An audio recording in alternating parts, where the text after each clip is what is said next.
नमस्कार साथियों, आरजे शिक्षा विजन में आपका स्वागत है। बात करेंगे राजस्थान करंट अफेयर से संबंधित कुछ महत्वपूर्ण 10 प्रश्नों की। शुरू करते हैं आज का टॉपिक। पहला प्रश्न देखिए, हाल ही में साहित्य अकादमी द्वारा बाल साहित्य पुरस्कार 2025 राजस्थान के किस साहित्यकार को दिया गया है? हाल ही में साहित्य अकादमी द्वारा बाल साहित्य पुरस्कार 2025 में राजस्थान के किस साहित्यकार को चुना है? ऑप्शन है Prahlad Singh, option 2 Devilal, option 3 Bhogilal Patidar, option 4 Sonali Suthar. तो साहित्य बाल साहित्य पुरस्कार 2025 में राजस्थान से जिसको चुना गया है वो है ऑप्शन नंबर 3 भोगीलाल पाटीदार को जो है इसके अंतर्गत बाल साहित्य पुरस्कार 2025 में चुना गया है। और ये जो घोषणा हुई थी ये हुई थी जून 2025 में। जून 2025 में इसकी घोषणा हुई। और ये है निवासी बांसवाड़ा के। भोगीलाल पाटीदार जो है बांसवाड़ा निवासी है।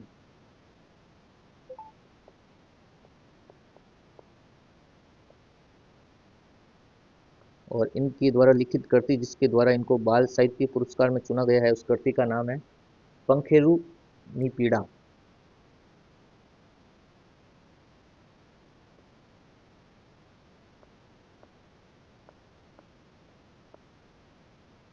तो 2025 का जो बाल साहित्य पुरस्कार है उसमें राजस्थान के भोगीलाल पाटीदार साहित्यकार को चुना गया है जिसकी घोषणा जून 2025 में की गई थी। उसके अलावा ये बांसवाड़ा के रहवासी है और इनकी जो कृति है जिसके लिए इनको चुना गया है वो है पंखेरुनी पीड़ा। इसके लिए इनको बाल साहित्य पुरस्कार 2025 दिया गया है। इसके अलावा अगर बात करें प्रहलाद सिंह, ये 2024 में चुने गए थे। और 2023 में किरण बादल जो है जिसको टॉप राइट दुनिया के लिए बाल साहित्य पुरस्कार के लिए चुना गया। दूसरा प्रश्न देखिए, भारत का पहला सिकल सेल वेलनेस हब कहाँ शुरू हुआ है? भारत का पहला सिकल सेल वेलनेस हब कहाँ शुरू हुआ है? Option number 1 12, option number 2 Udaipur, option number 3 Jaipur, option number 4 Banswara. तो इसका जो सही आंसर है वो है ऑप्शन नंबर 2 उदयपुर। भारत का पहला सिकल सेल वेलनेस हब जो है उदयपुर में शुरू हो रहा है। सिकल एक प्रकार का क्या है, रोग है जिसके अंतर्गत जो है रक्त जो होता है रक्त प्रवाहित होता है। इसके अंतर्गत सिकल रोग के अंतर्गत अनुवांशिक रोग है जिसका कोई इलाज नहीं। इससे संबंधित ये पहला डिजिटल एक्टिव सेंटर बना है देश का। ये जो यहाँ उदयपुर में बन रहा है वेलनेस सब, ये देश का पहला सेंटर है, ऐसा डिजिटल सेंटर है देश का पहला डिजिटल एक्टिव सेंटर बनेगा उदयपुर में सिकल रोग से संबंधित। ये जो रोग है सिकल वैसा रोग जो है अधिकतर जो है जनजाति जो क्षेत्र होते हैं ये वहाँ होता है, जनजातीय क्षेत्रों में, जनजातीय क्षेत्रों में पाया जाता है। इसके अंतर्गत इस वेलनेस सब में इसकी रोकथाम, इसकी पहचान और इसके इलाज से संबंधित कार्य किया जाएगा। प्रश्न नंबर 3 देखिए, प्रवासी राजस्थानी सम्मेलन का आयोजन किस तिथि को किया जाना प्रस्तावित है? प्रवासी राजस्थानी सम्मेलन का आयोजन किस तिथि को किया जाना प्रस्तावित है? ऑप्शन नंबर 1 10 दिसंबर 2025, ऑप्शन 2 16 दिसंबर 2025, ऑप्शन 3 10 नवंबर 2025, ऑप्शन 4 16 नवंबर 2025।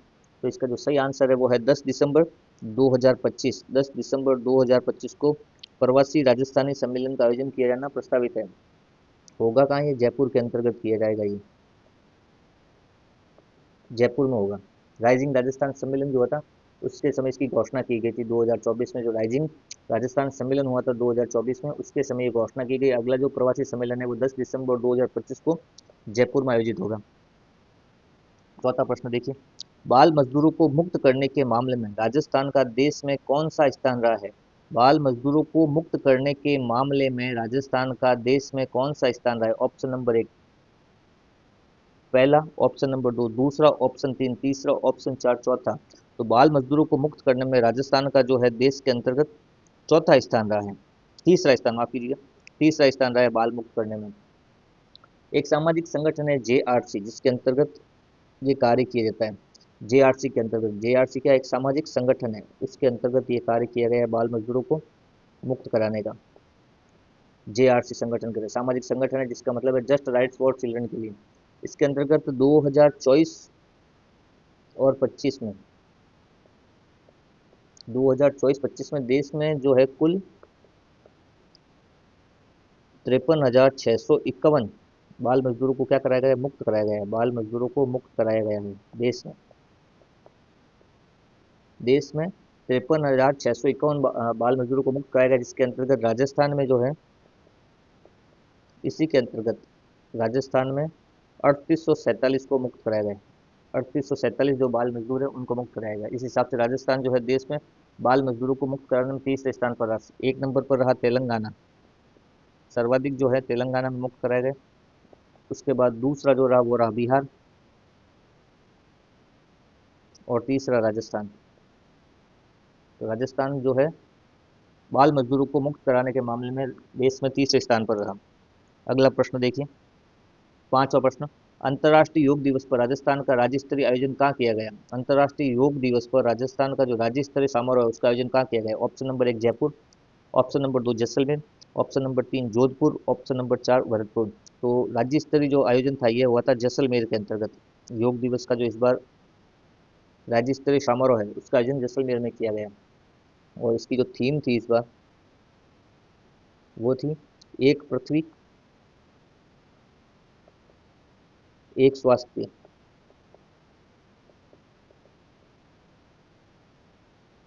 के लिए योग।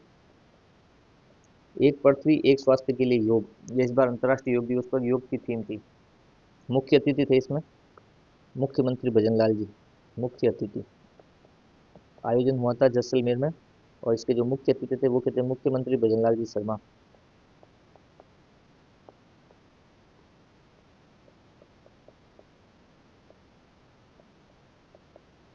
मुख्य अतिथि भजनलाल जी शर्मा। छठा प्रश्न देखिए, 12वीं बीच कबड्डी प्रतियोगिता में राजस्थान की टीम ने कौन सा पदक जीता है?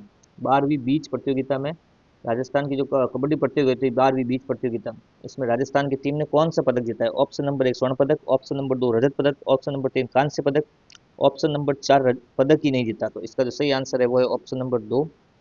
राजस्थान की टीम ने जो है 12वीं बीच कबड्डी प्रतियोगिता जो हुई थी उसके अंतर्गत रजत पदक जीता है, सिल्वर मेडल। इसका आयोजन हुआ था तमिलनाडु में। कबड्डी प्रतियोगिता का जो आयोजन हुआ था वो तमिलनाडु में हुआ था। मछलीपट्टनम एक स्थान है वहां पर तमिलनाडु में हुआ था, और विजेता जो रहे वो आंध्र प्रदेश रहा। इस प्रतियोगिता में विजेता आंध्र प्रदेश, और उप विजेता जो है राजस्थान रहा।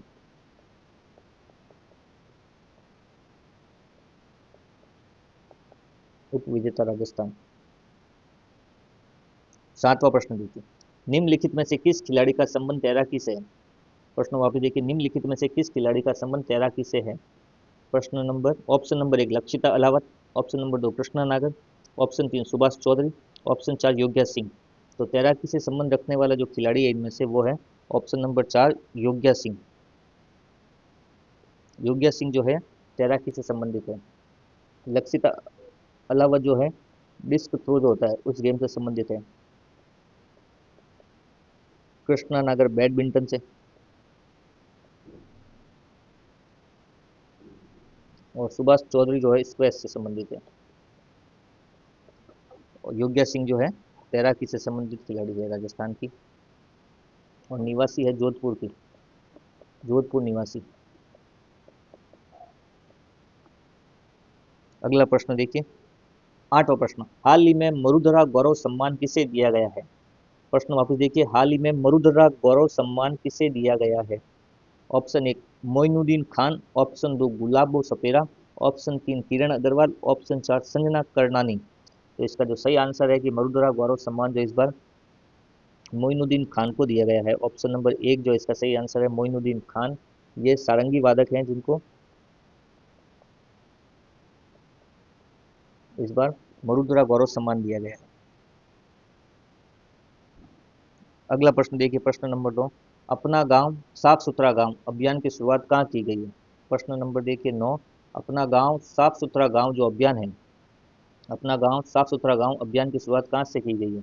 Option number 1 Kota, option number 2 Jaipur, option number 3 Barmer, option number 4 Jalore. तो इसका जो सही आंसर है वो है ऑप्शन नंबर 1 कोटा। कोटा से जो है इस अभियान की शुरुआत की गई है 13 जून से। 13 जून से जो है इस अभियान की शुरुआत की गई अपना गांव साफ सुथरा गांव की। 10वां प्रश्न देखिए, हाल ही में चर्चा में रहा बहज गांव, हाल ही में चर्चा में रहा बहज गांव कहाँ स्थित है? Option 1 Bharatpur, option 2 Deeg, option 3 Didwana Kuchaman, option 4 Ajmer. तो बहज गांव जो है हाल ही में चर्चा में रहा और ये डीग में स्थित है। डीग जिले में स्थित है बहज गांव, जो हाल ही में चर्चा में रहा। चर्चा में किस लिए रहा? पुरानी जो सभ्यताएं होती है उनके अवशेष मिले, इस कारण ये क्या रहा, चर्चा में रहा। पुरानी सभ्यताओं के अवशेष मिले, इस कारण ये क्या रहा, चर्चा में रहा। ये थे राजस्थान करंट अफेयर्स में कुछ महत्वपूर्ण प्रश्न। मिलते हैं अगले सेशन में किसी नई वीडियो के साथ। धन्यवाद।